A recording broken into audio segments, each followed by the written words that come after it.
acero y colmillos. Nunca imaginé que el olor a aceite quemado pudiera recordarme el miedo. Me llamo Ismael López y, desde que tengo memoria, la grasa de motor ha sido mi segunda piel. Atiendo, junto a mi padre, don Salvador, un pequeño taller en San Andrés de la Sierra, Sonora.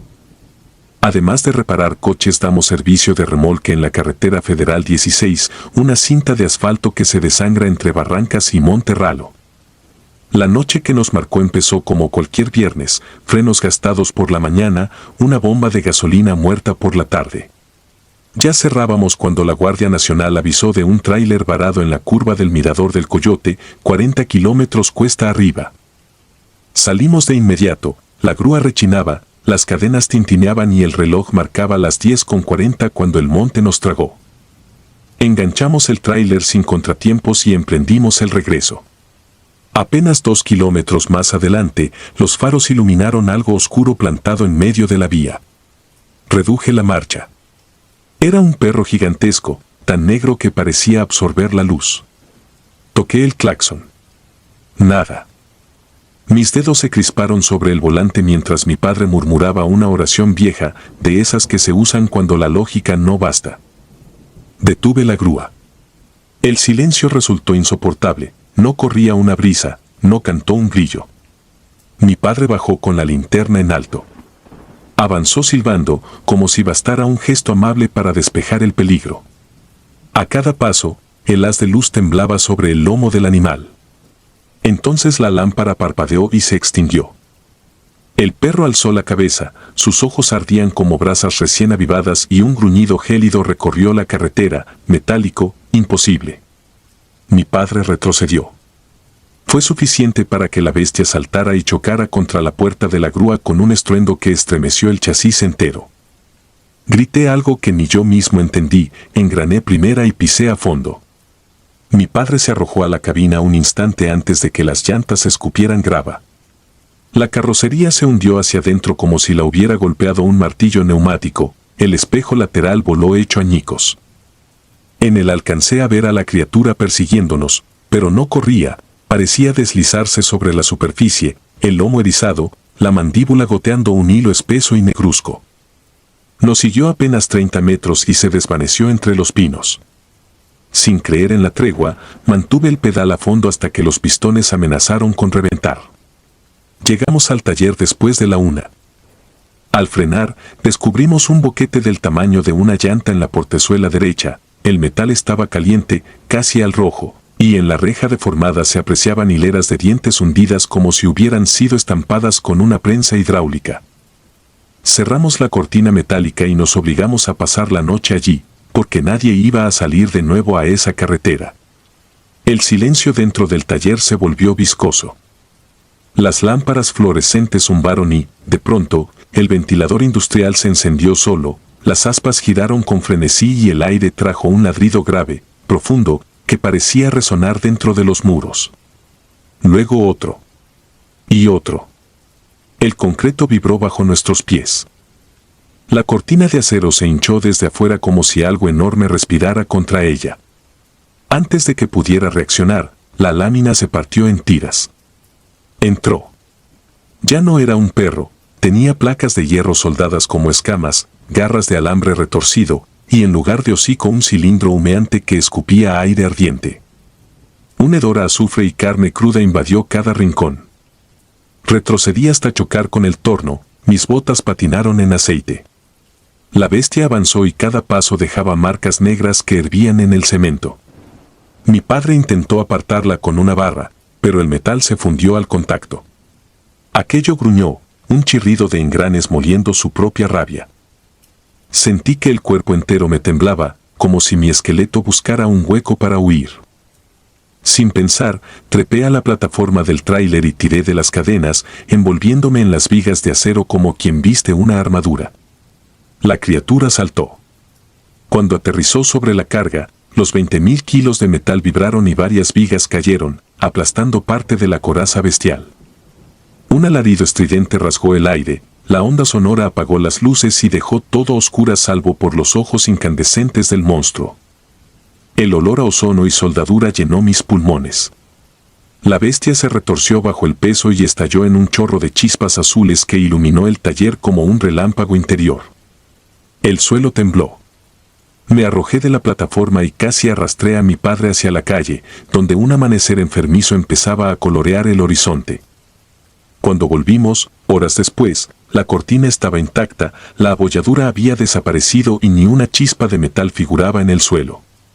Solo quedaba, grabada a fuego en el portón principal, la impronta perfecta de una pata gigantesca. Ningún perito logró explicar cómo se hizo ni por qué el acero se fundió con tanta precisión. Desde entonces, cada vez que conduzco por la Federal 16 y, a lo lejos, dos luces rojas danzan donde no hay vehículo alguno, acelero sin mirar atrás. El rugido del motor es mi único rezo. Porque aprendí que hay averías que ni el mejor mecánico puede arreglar, y si alguna vez escuchas un ladrido mezclado con el crujir del metal, no te detengas. La distancia es tu única herramienta, lo demás está condenado a chirriar para siempre en el engranaje del miedo. Asfalto maldito.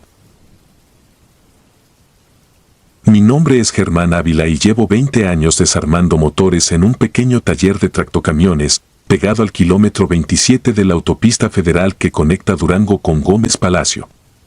Trabajo solo desde 2011, cuando mis dos ayudantes se marcharon cansados de las jornadas eternas y del polvo metálico que se adhiere a la piel como una costra gris. Para mí, el taller es una segunda casa, conozco el crujir específico de cada gato hidráulico, el zumbido grave del compresor y el olor de los aceites viejos cuando hierven al contacto con un cárter caliente. También conozco el silencio absoluto después de la medianoche, cuando los camiones paran de pasar y la oscuridad se adueña del patio.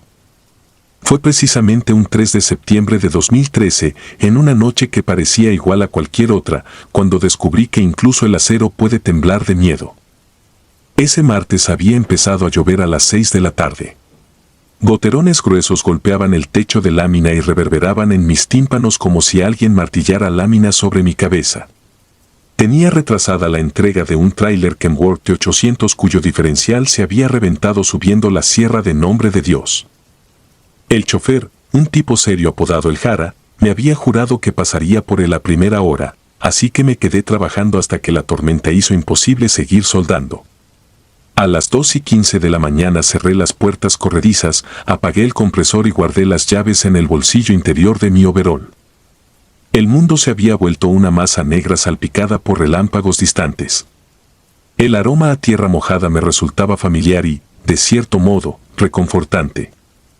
Tomé mi pickup Ford Ranger del 98, encendí la calefacción y emprendí el camino de regreso a mi casa, un trayecto de escasos 16 kilómetros. La autopista estaba desierta, ni faros ni reflejos, solo líneas discontinuas que se disolvían bajo la cortina de agua. Conduje despacio para evitar los charcos profundos que se forman en las brechas de emergencia. Sentí el golpeteo metódico del limpiaparabrisas y el tamborileo del agua en las salpicaderas. Todo normal, hasta que la Ranger dio un pequeño tirón, casi imperceptible, a la altura del kilómetro 31. Solté el acelerador buscándoles explicación a los síntomas, quizá agua en el distribuidor, quizá un cable de bujía flojo. Entonces lo vi. A unos 15 metros, centrado en mi carril, había un bulto oscuro del tamaño de un perro grande. No brillaba como suelen brillar los ojos de los animales bajo la luz, ni se movía con la incertidumbre típica de los mapaches que cruzan la carretera. Era algo inerte, deforme, cubierto por un pelaje enmarañado que chorreaba agua fangosa. Frené, pero era tarde. Sentí el golpe sordo contra la defensa, después el rebote bajo el cárter y, finalmente, un crujido parecido al de huesos secos que se pulverizan. El motor se apagó al instante. Se encendieron todos los testigos del tablero, incluido uno inexistente que parpadeaba con un símbolo que no reconocí, una especie de espiral dentada que giraba sobre sí misma. Las luces altas se atenuaron hasta quedar en un tenue resplandor amarillento. Abrí la puerta y descendí con las piernas entumecidas. La lluvia había perdido fuerza, dejando caer un chisporroteo frío que olía a óxido y ozono. El cuerpo seguía allí, iluminado por los faros moribundos. No estaba aplastado, parecía intacto, apenas mojado y cubierto de lodo. Di 2 pasos y descubrí que no era un perro. Sus extremidades terminaban en pezuñas hendidas, largas y arqueadas hacia atrás, como diseñadas para trepar riscos imposibles. En lugar de cabeza había un ovillo de pelo negro que se abultaba y latía, hinchándose y contrayéndose, igual que un pulmón esforzado por respirar. No distinguí ojos, ni boca, ni orificios. Solo pelo y una cavidad central que palpitaba con un silbido leve, casi un chillido. Retrocedí 1 metro con la garganta seca. El pavimento bajo mis botas vibró, como si en el subsuelo hubiese motores gigantes funcionando fuera de sincronía.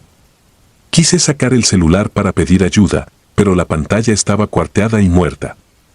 Miré el tablero de la Ranger, las agujas marcaban 0, el código espiral seguía parpadeando. Recordé de golpe que el cable de tierra del alternador estaba recién reparado, no había razón para esa falla. Apreté el contacto, el motor gemía sin llegar a arrancar. Un segundo intento solo produjo un clic metálico. Al tercer intento escuché, detrás de mí, un ruido húmedo, la criatura se arrastraba. Me volví despacio. Sus patas delanteras se extendieron con un tirón seco y se plantaron en el asfalto, dejando manchas negras que se diluían con la llovizna. El torso se alzó, vi costillas sobresalir bajo el pelaje, demasiado largas, con puntas que rozaban la piel como si quisieran desgarrarla desde adentro. El bulto que era su cabeza tembló, un trozo de pelo se abrió como pétalo y pude distinguir, por un segundo, un entramado de filamentos rojizos que latían expuestos al aire. El instinto me obligó a correr. Rodeé la Ranger, abrí el cofre y tanteé a ciegas bajo la lluvia. Manos expertas, aunque temblorosas, localizaron el fusible principal, lo retiré, lo soplé, lo volví a colocar. Repetí la operación con el relé de la bomba de gasolina. No había chispa, no había corriente. Cerré el cofre de golpe y el alucine llegó sin aviso, las luces de posición se encendieron solas. Dentro de la cabina, la radio expulsó un chasquido y comenzó a sonar un corrido norteño distorsionado, imposible, porque el estéreo llevaba meses descompuesto. No sé de dónde saqué valor. Me subí y giré la llave una vez más. El motor arrancó con un gruñido ronco, casi ferial, como si los pistones estuvieran molidos, pero vivo al fin. Engrané primera sin mirar atrás. El velocímetro subió a 30, a 50. El parabrisas se llenó de sombras que corrían hacia los costados, juraría que eran ramas, pero ahí no hay árboles. Seguí acelerando hasta que, en el kilómetro 36, el capó reventó hacia arriba, obligándome a detenerme. Salté afuera y vi un boquete en la tapa, las bisagras habían cedido por dentro, dobladas hacia afuera, como si algo hubiera empujado desde el motor. Los faros alumbraron entonces un tramo reseco de asfalto, un vacío dentro de la lluvia. La criatura ya no estaba, pero en el pavimento quedaba un reguero de pelo oscuro, pegajoso, que se alargaba en dirección a la sierra. Allí, a unos 30 metros, asomaba un viejo camino forestal clausurado desde que un deslave lo cubrió de rocas 10 años antes. Entre los peñascos brillaba un reflejo, como si una linterna oscilara a ras de suelo. De pronto entendí que eso no era luz sino la misma sustancia fangosa que goteaba del pelaje extraño, emitiendo un fulgor tenue. No seguí investigando. Sujeté el capó con un cable de remolque, empujé la tapa contra el marco y conduje el resto del trayecto sin pasar de 40. Llegué a casa pasadas las 4. La lluvia había cesado, el aire olía a tierra fresca y a ozono quemado. Dejé la Ranger con el motor encendido por puro terror a que muriera otra vez. Entré, cerré todas las puertas y me senté en la cocina con las manos aún impregnadas de grasa. El reloj de pared marcaba las 4:11 cuando escuché un golpecito en el cristal del fregadero. Era un mechón de pelo negro pegado por fuera, chorreando un líquido viscoso que manchaba la pintura. Amanecí sentado en el mismo lugar, con la lámpara del techo aún encendida. Salí al patio para inspeccionar la camioneta. El capó estaba intacto, sin el boquete. No había rastros de pelo, ni golpes en la defensa, ni manchas de sangre o barro.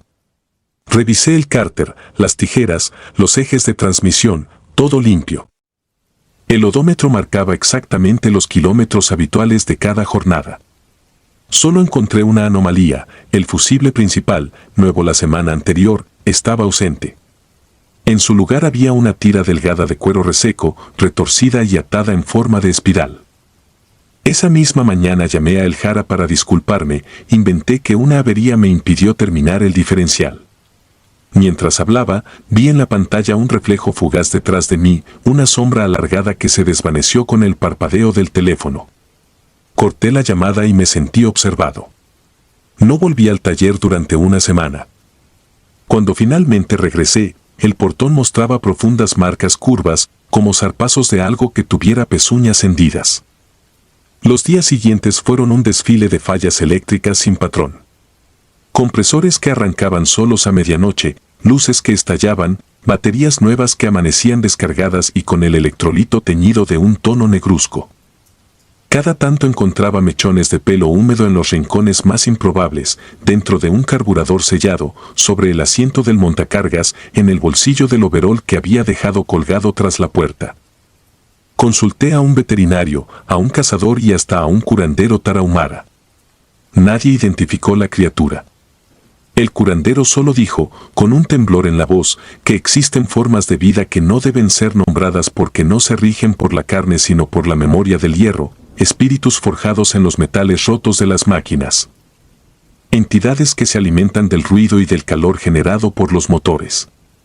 Según él, la autopista, con su constante latido mecánico, era un criadero perfecto. Todo cambió, o quizá empeoró, la noche del 12 de octubre. Volvía a casa cuando vi, en el arcén, la figura inconfundible de un tráiler Kenworth T800 con las luces intermitentes encendidas. Frené instintivamente, era el de El Jara. Me acerqué a pie, alumbrando con mi linterna. La cabina estaba vacía, la puerta del conductor colgaba abierta y el motor seguía encendido con un golpeteo irregular, como si los pistones trabajaran sin lubricante. Dejé que la linterna recorriera el asfalto. A 10 pasos, saliendo de debajo del tráiler, vi aquella forma peluda avanzar con sus patas de cabra, más grande que antes, más hinchada, dejando un rastro brillante igual al aceite quemado. Me quedé paralizado. El ovillo que hacía las veces de cabeza se abrió como una flor negra y emitió un zumbido que me hizo vibrar los empastes. Sentí un tirón en el pecho, como si cada tornillo, cada tuerca que alguna vez toqué, reclamara mi presencia allá abajo, en la oscuridad. No recuerdo cómo llegué a mi casa. Desperté 3 días después en el hospital de Gómez Palacio, deshidratado y vagamente consciente. Dijeron que me encontraron tirado en la banqueta, hablando solo, apretando contra el pecho un fusible de cerámica roto envuelto en un mechón de pelo oscuro. Nadie halló al chofer ni el tráiler. Según la Guardia Nacional, no existe registro de ningún Kenworth parado en esa fecha. Volví al taller, vendí todo el equipo y cerré con candado. Desde entonces vivo en la ciudad, rodeado de concreto y semáforos. Camino a todas partes, incluso bajo la lluvia, y jamás, bajo ninguna circunstancia, conduzco de noche por una carretera solitaria. Cuando escucho un motor fallar a lo lejos, siento que la memoria del hierro se agita y me busca. Y no hay mecánica que pueda explicarlo. Cenizas de alas. No cuento esto para que me crean, sino para que duerman con una luz encendida. En 1999 yo era un mecánico de 28 años, dueño de un pequeño taller en San Miguel de las Cruces, un caserío perdido entre los montes de Zacatecas. Mi vida se reducía a carburadores, grasa y el zumbido persistente de las cigarras que subían junto al olor a aceite quemado. No tenía empleados, solo la ayuda ocasional de mi primo Julián, que aparecía cuando quería beber cerveza gratis. Aquella rutina de llaves y martillos se hizo añicos la noche en que nos llamaron para rescatar un auto varado en la carretera vieja, a 40 kilómetros del pueblo. En un tramo sin alumbrado donde los camiones mineros levantan nubarrones de polvo que parecen fantasmas. Salimos casi a medianoche en mi destartalada grúa, con los faros tiznados de arenilla. El cielo era una lona negra sin estrellas, como si alguien hubiera apagado el universo. Mientras conducía, sentía que el motor de 6 cilindros retumbaba bajo mis pies como un corazón nervioso. De pronto, algo chocó contra el parabrisas. No fue un golpe seco, Fue un chasquido delicado, quebradizo, acompañado de un espolvoreo de chispas azuladas que se desvanecieron en el aire helado. Detuve la grúa al costado del camino. Julián descendió con su linterna y, al alumbrar el vidrio, vimos la silueta encorvada de una criatura minúscula, apenas 15 centímetros, con brazos perfectamente proporcionados y 2 pares de alas traslúcidas, como las de una libélula petrificada. La recogí con mis manos cubiertas de mugre y sentí bajo los guantes el peso insignificante de algo que, sin embargo, me erizó la nuca. No respiraba ni parpadeaba. Su piel, de un gris aperlado, despedía un olor metálico, parecido al del cobre recién limado. Sin saber qué hacer, y temiendo que los opilotes se la llevaran, la deposité en una caja de plástico con el logo de bujías NGK. Después enganchamos el automóvil accidentado y volvimos al taller sin pronunciar palabra. El motor herido del coche remolcado chillaba, pero lo que retumbaba dentro de mí era la imagen de aquellas alas rotas, pegadas a un cuerpo diminuto que parecía humano y no lo era. La mañana siguiente el sol salió violento y polvoriento. Coloqué la criatura en un frasco con formol y lo puse sobre el mostrador, junto a las cajas de filtros de aire. Al mediodía ya había curiosos. La mecánica dejó de ser oficio y se convirtió en feria macabra. Llegaban campesinos, turistas extraviados, incluso un médico del IMSS con bata manchada de café que trajo una lupa. Todos coincidían en que aquello no era un muñeco.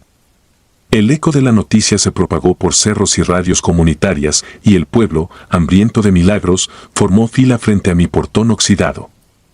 Yo cobraba una cuota simbólica de 10 pesos, no por avaricia sino para, de algún modo, controlar a la multitud. Me repetía que aquello era un hallazgo biológico, quizás una especie desconocida, algo que la ciencia explicaría. Pero al caer la noche, cuando cerraba el taller y me quedaba solo con el zumbido de los transformadores, sentía el peso de miradas invisibles clavándose en mi espalda. El quinto día apareció un hombre de piel secular y ojos de pozón. Vestía una sotana raída, aunque no portaba crucifijo ni saludo sacerdotal. Se adelantó sin pedir turno y plantó los nudillos sobre el mostrador. Me habló con una voz que parecía salida de una garganta reseca por siglos de polvo. Has violado la frontera que separa su mundo del nuestro, el equilibrio te reclamará fuego. No respondí. Él dio media vuelta y se fue, su sombra se disolvió antes de cruzar el umbral. Pensé que era un loco de los que atraviesan el altiplano delirando sobre profecías. Esa noche bebí media botella de mezcal para silenciar sus palabras, pero el sueño huyó. Cada vez que cerraba los ojos veía las alas de cristal que se quebraban una y otra vez contra mi parabrisas. La madrugada del 9º día una fetidez a caucho quemado me arrancó de la cama. Afuera, el taller era una antorcha que lamía las nubes con lenguas naranjas. El techo de lámina crujía, los neumáticos apilados estallaban, el motor de la grúa lloraba un aceite incandescente. Corrí con un extinguidor inútil y vi a Julián, semidesnudo y aterrado, arrastrando una manguera. Pero ninguna manguera apaga fuegos que no arden en este mundo. Entre bramidos y chispazos descubrí algo imposible. Alrededor del frasco intacto, protegido por un círculo de baldosas aún frías, había diminutas huellas, perfectas, como hechas por manos infantiles de apenas 1 centímetro. Se multiplicaban en todas direcciones, sobre los muros ennegrecidos, sobre los capós derretidos, sobre la caja registradora convertida en esqueleto.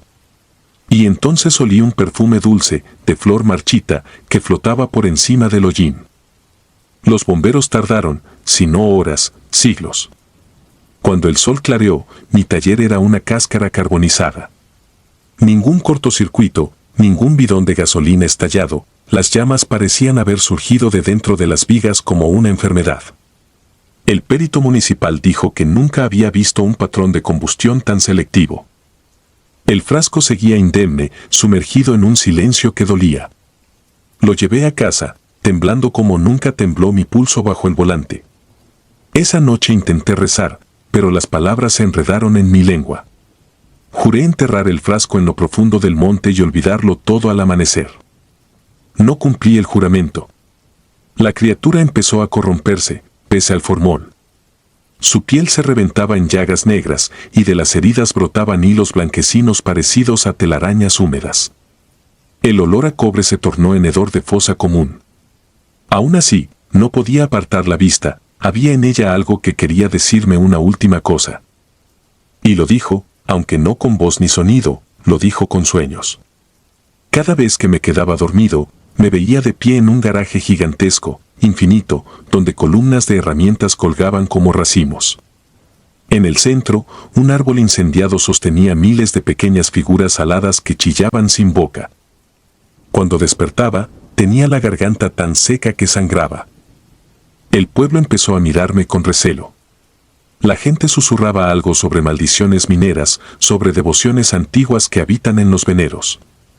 Los niños arrojaban piedras al portón y las ancianas se persignaban al pasar. Julián no volvió y la grúa quedó varada, sepultada en ceniza. Una tarde encontré en el parabrisas de mi camioneta el ala arrancada de un colibrí, atravesada por un alfiler oxidado. Comprendí el mensaje, devuélvela. Pero ¿cómo se devuelve lo que ya no es? Conduje hasta la mina abandonada del carbón, donde dicen que los túneles desembocan en grietas tan profundas que nadie escucha el eco. Era medianoche de luna nueva. Llevaba el frasco envuelto en mantas y una pala vieja. Descendí por la rampa sin luz, guiado apenas por el reflejo acoso de mi linterna sobre paredes sudorosas. El silencio se volvió tan denso que parecía empujarme hacia atrás. Encontré un hueco en el piso y empecé a cavar.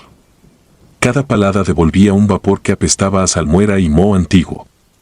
Cuando el hoyo fue suficiente, destapé el frasco. El aire se cargó de un silbido casi eléctrico y por un segundo creí que las alas palpitaron. Tiré el cuerpo y lo cubrí de tierra hasta que mis manos se llagaron. Creí que todo había terminado.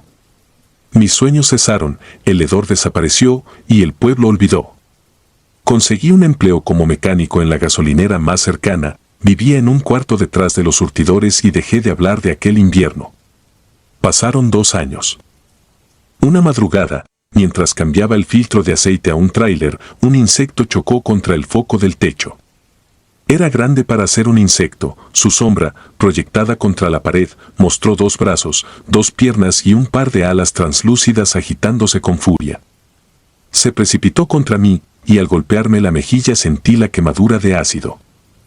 Solté un grito que apenas sonó por encima del rugido del tráiler. Caí de rodillas, de la mordida brotó sangre mezclada con un polvo grisáceo que olía a metal. Desde entonces he visto más. Nunca 2 iguales, siempre al caer la noche. A veces se posan en las bombas de diésel, otras raspan las ventanillas de los camioneros dormidos. No buscan alimento, ni venganza, solo vigilan. Saben que fui yo quien sostuvo el primer cuerpo, quien lo exhibió y lo enterró lejos de los ritos que lo reclamaban. Cada aparición es un recordatorio de que el equilibrio no fue restaurado, apenas desplazado hacia la penumbra donde está mi corazón.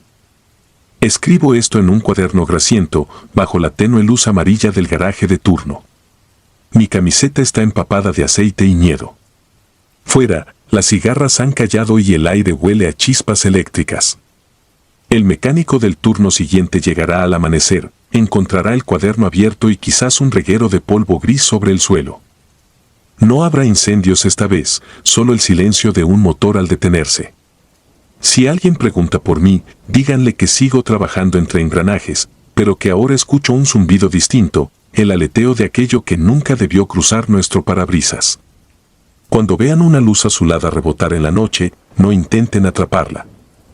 Dejen que pase, o vivan para conocer lo que arde sin consumirse. Porque algunas piezas no se arreglan, se entierran, y aún así regresan convertidas en ceniza y alas. Chirrido entre bujías. Era 2019 cuando acepté el trabajo que, sin saberlo, quebró mi cordura. Mi nombre es Ramiro, 42 años de grasa bajo las uñas y carreteras bajo las botas. Regresaba a mi pueblo natal San Bartolo, un caserío polvoriento perdido entre brechas de la Sierra de Durango con la ilusión de montar un pequeño taller junto a la autopista 23. Aislado, sí, pero bien ubicado para rescates nocturnos de tráileres varados y camionetas famélicas. Convertí una vieja bodega metálica en mi templo de llaves, gatos hidráulicos y soldadura, Dormí en un cuarto improvisado detrás de la fosa de inspección porque el alquiler incluía la soledad y el silencio de los pinos. La rutina era tan mecánica como los motores que abría, amanecer oliendo a diésel, atornillar hasta el crepúsculo, cenar frijoles recalentados y caer rendido a la par de las luciérnagas. Hasta aquella madrugada del 14 de noviembre. Sobre las 2:15 de la mañana me despertó un zumbido ronco, idéntico al galope de un compresor encendido. Supuse que un conductor desesperado habría dejado su tráiler en marcha fuera del portón, así que jalé mi chaqueta y corrí a recibir el trabajo. Afuera, la cinta asfáltica se perdía en negro absoluto, ningún faro, ningún motor, nada. Sin embargo, el zumbido persistía. Salía, inconfundible, de la nave metálica donde yo vivía. Volví a entrar y pulsé el interruptor general. Los fluorescentes tardaron en despertar. En ese lapso escuché algo agudo, como tuercas arrastradas por piso de concreto. Cuando la luz por fin bañó el taller, vi las gavetas abiertas, llaves de impacto alineadas sobre el suelo formando un semicírculo perfecto. No había rastros de intrusos ni señales de forzamiento en la puerta. Cerré, recogí las herramientas y atribuí el desorden a mi propio cansancio, quizá había olvidado guardarlas. Pero el vaho helado que se condensaba dentro del visor de mi careta de soldar me insinuó que algo respiraba conmigo. Las rarezas siguieron noches después, marcas de huellas embadurnadas de aceite que empezaban bajo la grúa y terminaban en la pared, bulbos de luz que estallaban de uno en uno a la misma hora, un gato hidráulico hallado colgando de una cadena como péndulo funerario. Llamé al policía rural que recorría el tramo, revisó cerraduras, apuntó con su lámpara y declaró que solo eran bromistas.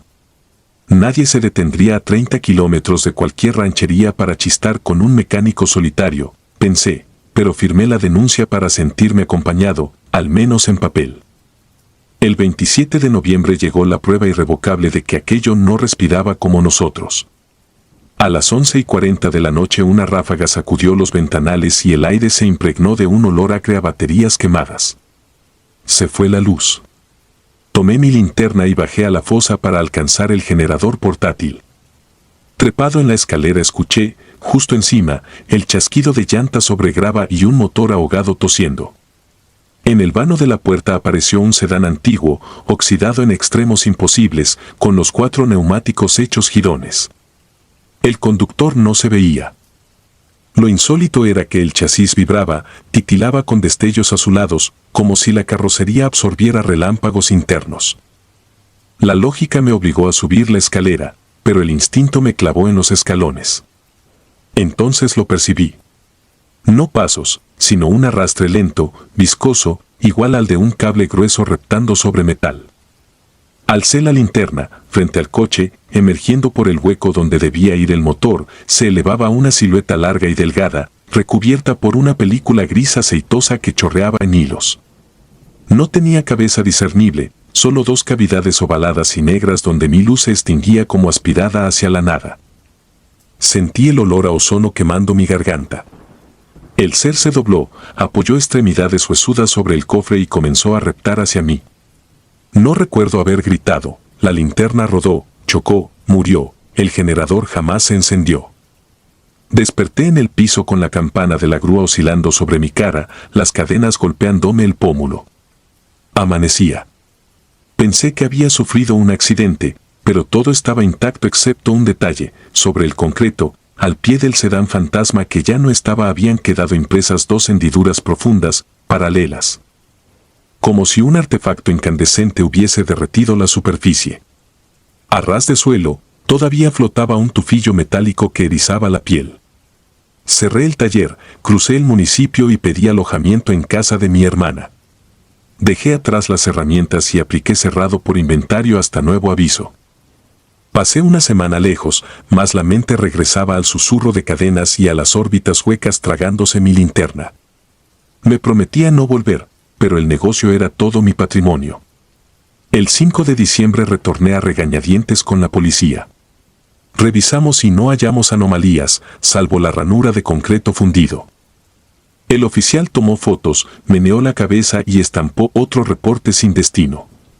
Aquella noche decidí dormir en la cabina de mi vieja pickup, estacionada dentro del hangar, pues el miedo a la oscuridad interior era mayor que la intemperie. Marcaban las 2:06 de la mañana cuando el tablero del vehículo se encendió solo. Fusibles retirados, batería desconectada, la lógica rota. Los limpiaparabrisas se activaron y la radio dejó escapar un crujir blanco entrecortado. FSSSS a regar FSSSS, repetía, hasta que una voz gutural se abrió paso, no es tu acero, es nuestro aliento. Aquellas palabras no sonaron en mis oídos, vibraron dentro de mi esternón, como si la cabina fuese caja de resonancia de un pulmón ajeno. Salí despedido, tropecé, caí sobre el charco de aceite que uso para recircular residuos. En el reflejo turbio vi la bóveda del techo, y allí colgado, justo sobre la pickup, pendía otro cuerpo largo, gris y chorreadizo, envuelto en una malla de cables de bujía que él mismo apretaba como si fueran arterias. No me dio tiempo de alcanzar la puerta. El ente soltó un chillido seco, igual al rejón de un gato hidráulico al vaciarse. Todas las máquinas cobraron vida, esmeriles girando, pistolas neumáticas disparando aire, compresor rugiendo sin conexión. Una tempestad mecánica sin electricidad. Los engranes cantaban como coro de grillos metálicos. La criatura descendió balanceándose y al extender sus brazos vi que sus dedos terminaban en puntas que alternaban destellos, como bujías que chisporroteaban sin ritmo. El ruido provocó un zumbido agudo en mi cráneo, la vista se nubló y solo atiné a gatear hacia la salida. Al rozar el portón metálico me golpeó un resplandor púrpura. Volteé. 3 figuras idénticas habían surgido del foso, caminaban sincronizadas con pasos elásticos, sin tocar por completo el suelo. El aire olía a caucho recién quemado, y pese al calor comprimido por los motores inexistentes sentí frío glaciar en la espina dorsal. Afuera chispeaba lluvia fina, pero dentro caía un rocío de virutas candentes que se adherían a mi piel como escarcha hirviendo. Logré empujar la hoja del portón, el viento nocturno apagó de golpe la orquesta demoníaca. Los seres quedaron inmóviles, petrificados en medio del hangar, proyectando sombras que se estiraban con formas de herramientas, como si absorban cada objeto metálico para alargar su propio cuerpo. Corrí por la vereda sin mirar atrás hasta la gasolinera 13 kilómetros al norte. Los empleados quisieron llamar a la patrulla al verme ensangrentado por cortes de limaduras, pero yo solo pedí un teléfono y marqué a mi hermana. Antes de que contestara, un estruendo atronó la distancia, mi taller había explotado. Se alzó una columna de luz violácea que partió la madrugada y se extinguió enseguida, como si alguien cerrara un interruptor cósmico. Ningún vecino escuchó la detonación, según relató luego la policía. Solo quedó un cráter negro donde el hangar existía, con el concreto derretido en formas retorcidas, semejantes a raíces de hierro hundidas en la tierra. Las aseguradoras nunca aceptaron mi versión, diagnosticaron fuga de gas, aunque jamás instalé una línea. Los peritos hallaron en el epicentro trozos vitrificados mezclados con metal fundido cuyos análisis salieron sin composición compatible. Abandoné San Bartolo. Trabajo como mecánico ambulante, sin techo fijo, cargando un carrito de herramientas que abro solo a la luz del día. Cada noche duermo en moteles de paso con lámparas encendidas y la radio desconectada. Aún así, hay madrugadas en que el chirrido de una pistola neumática se filtra entre los muros, y juro que la bruma adquiere contornos alargados al cruzar la ventana. Contarlo no alivia. Al contrario, revivo el tufo de ozono y aceite quemado, veo las bujías parpadear en un cuerpo sin rostro y escucho la amenaza retumbar en mis costillas, no es tu acero, es nuestro aliento. Si alguna vez pasas por la Sierra de Durango y encuentras un sedán oxidado con el capó abierto y un brillo extraño latiendo en su motor, pisa el acelerador y no mires atrás. Tal vez aún me busquen para reclamar lo que, por una noche, osé arreglar en su territorio de sombras y engranes. Si disfrutas de los relatos, te invitamos a apoyarnos con un like y un comentario, ya que eso nos ayuda muchísimo. Además, si aún no estás suscrito o suscrita, te animamos a formar parte de la comunidad del terror. Muchas gracias por escucharnos y por tu apoyo.